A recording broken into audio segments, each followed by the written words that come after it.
and welcome to another FAQ Monday. I'm your host, Fluff. I thank you so much for joining me, and if you have a question, feel free to leave them down below in the comments or over on my Ask FM account thing. And maybe I'll make you super famous. You get your big break on an FAQ Monday, and off you go. Then you'd be the next Kardashian?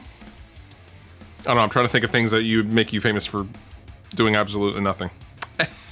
Ooh. First question. When should a band starting out consider getting a manager, booking agent, promoter? How big of a following should they have before they are necessary? That really depends on the situation and you yourself. Really, you should be playing out and doing as much as you possibly can yourself before any of those other entities comes in to the play. Now, manager is a good thing. Having your own promoter is a good thing, but they all are required to take a piece of your pie. Now, these days with the internet, there's really little reason to have your own promoter unless you get to a level where financially you're doing very, very well locally or however, nationally. If you're doing that on your own, don't assume that you need a promoter or a band manager to go and do a tour. That's just simply not reality anymore. Really, you should be building your social media profile, because the old model that a lot of bands still try to stick to is lots and lots of playing supplemented by social media, when in reality, it's lots and lots of social media supplemented by live shows and touring. It's really the other way around, and it's completely flipped, and the bands that recognize it seem to do very well, and some of the bands that don't recognize that really don't do so well. I have some friends that work very, very hard, and they pour their souls into their band, but they can't get anyone to pay attention to the music because really they don't have that strong of a social media campaign.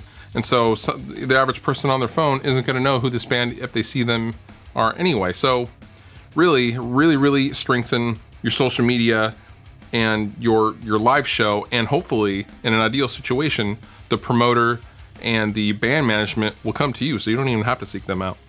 Saw in the book giveaway video that you had your JBLs back instead of the Tannoys. Why the change? There was a few reasons. I had originally agreed to do the Tannoy review just to review the speakers, and Tannoy didn't want them back after they saw the video, so I just kind of kept them around.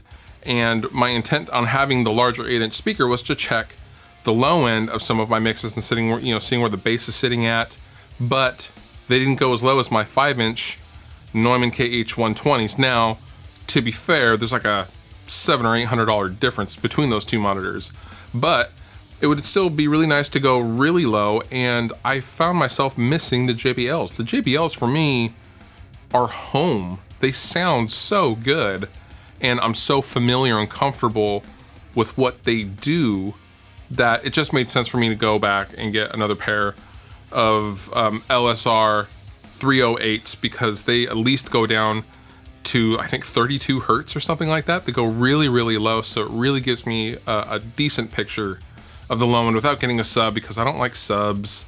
So, and they kind of pair well with the Neumann, switching back and forth, because it's always good to have another speaker to check your mixes on, because if it sounds good on both speakers, chances are it's going to translate to the outside world much, much better. So really, it's just a huge, huge bang for the buck. The Tannoys are still great, but for my money and for my mixing, JBL LSRs in the budget range. My suggestion to you this week is to check out this cool and slightly old video from Filmmaker IQ. I love this channel. It's really all about filmmaking and videography and things like that. And this is a history of the green screen and the blue screen and quote unquote faking it. I thought you guys would really enjoy this. The video's like 2 years old, but still totally relevant, even more relevant in today's movie scene than it was at that time.